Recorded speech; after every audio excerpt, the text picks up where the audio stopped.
तुम्हाला ज्यावेळेस चपाती खायचा कंटाळा येईल ना त्यावेळेस तुम्ही नक्की हा पदार्थ बनवून बघा आणि आवडला तर मला कमेंट करून नक्की सांगा। अगदी छान असा पराठा झालाय आपला। तुम्ही दह्याबरोबर किंवा लोणच्याबरोबर खा। इथे आपण 2 मोठे उभे कांदे चिरून घेतलेले आहेत, अगदी पातळ कापलेले आहेत। कापून घेतलेला कांदा पूर्ण सुट्टा केलाय। आता त्यामध्ये आपण थोडंसं मीठ टाकणार आहे, अगदी पाव चमचा मीठ टाकायचं आणि हे पूर्ण कांद्याला लावून घ्यायचं। असं कांद्याची एक एक पाकळी करायची। आता हे पूर्ण कांद्याला लावून झालं ना की 10 मिनिटं आपण असंच ठेवून देणार आहे साईडला। आपण 1 वाटी गव्हाचे पीठ घेतले, त्यामध्ये थोडंसं मीठ टाकूया आणि पीठ मळून घेऊया।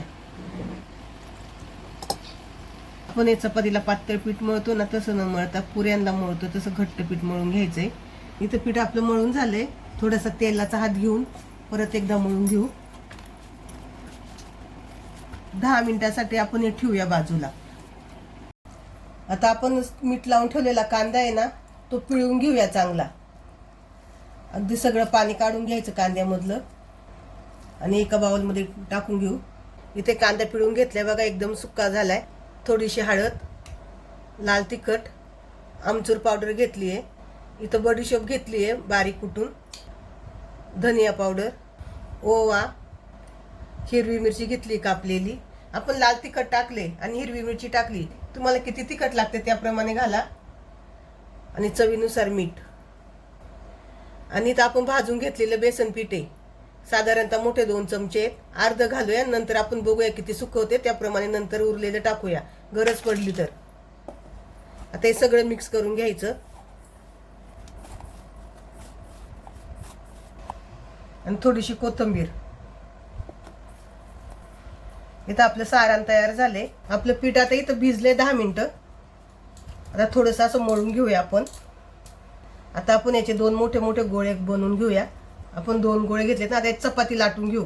चपाती पातळ नाही लाटायची, थोडीशी जाड लाटायची। आपल्या 2 चपात्या लाटून झाल्या, इथे एक आणि ताटात एक आहे। आता या चपातीवर आपण एक केलेलं मिश्रण आहे ना हे टाकून घेऊ, सगळीकडे असं पसरून घ्यायचं। त्यावर आता आपण दुसरी चपाती घेतली ना वरून ठेवूया आणि अशा कडा आहे ना या सगळीकडून अशा दाबून घेऊ। पिझ्झा कटर घ्या किंवा तुमच्याकडे धारदार सुरी असेल ना ती घ्या आणि तिने आपण बरोबर 4 भाग करू यायचे। असं एकदम खालपर्यंत कापून घ्यायचं। आता हा पहिला भाग आहे ना त्याचा रोल करायचा, असा रोल करून घ्यायचा आणि परत दुसऱ्या याच्यावरती पण सेम रोल करायचा ठेवून। या पद्धतीनं पॅक करून घ्यायचा आणि नंतर हा असा दाबायचा। खाली पीठ टाकायचं, त्याच्यावर हा रोल टाकायचा आणि वरतून थोडंसंच पीठ लावायचं, जास्त नाही। आणि आपण इथं आता पराठा लाटून घेतोय, त्याच्यावर कोथिंबीर टाकूया।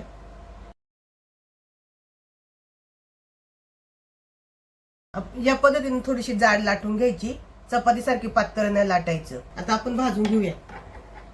आपला तवा तापलाय, आपण तेल घेऊया सगळीकडून लावून। आता मी तेल लावते, तुम्हाला पाहिजे तर तूप घ्या तुम्ही। त्यावर आपण केलेला पराठा ठेवूया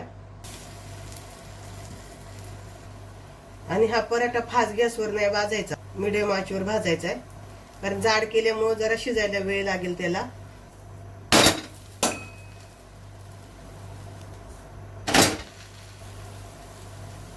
भाजताना थोडा थोडा असा दाबायचा। इथे आपला पराठा भाजून तयार आहे।